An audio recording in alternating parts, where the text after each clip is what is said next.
Let's bring in Bill O'Reilly for his take on how effective the former president will mean and how it factors in to the debate that's going on tonight. Right tactic for him to not debate and have this speech that cuts into the debate, Bill?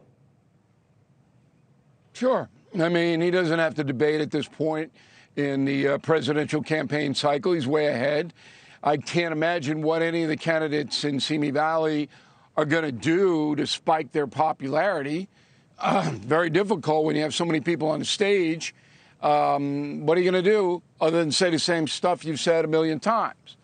I thought Trump missed a big opportunity, though, in Michigan. And so it's all about workers, whether they be auto workers or any workers, any wage earners. It's all about take-home pay. All right? So if you look at all the polling, Biden's underwater in the economy everywhere.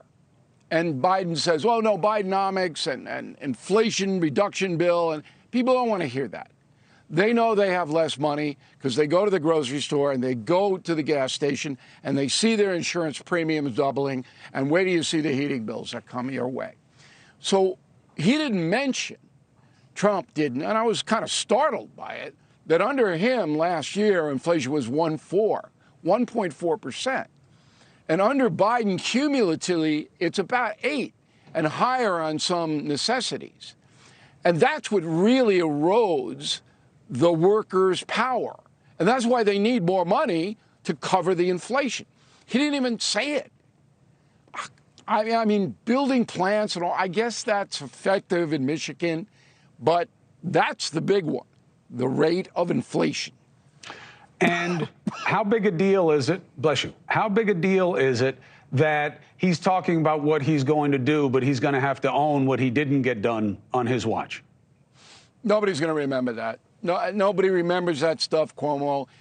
People are busy, all right? People are distracted.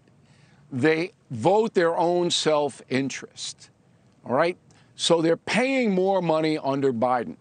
They're not going to recognize what Trump did or didn't do, and he didn't build a steel thing, and he didn't get any money out of Romania. They don't know what tariffs are. And I'm not being supercilious here, word of the day. They are basically facing real wages, which is what Michigan is all about, going down under Biden. And they went up significantly under Trump.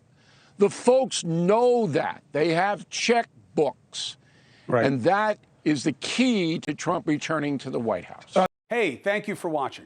Please go to newsnationnow.com, newsnationnow.com, and you can find News Nation on your television provider. And don't forget to click the red subscribe button down below. Then you will get more of News Nation's fact-driven coverage.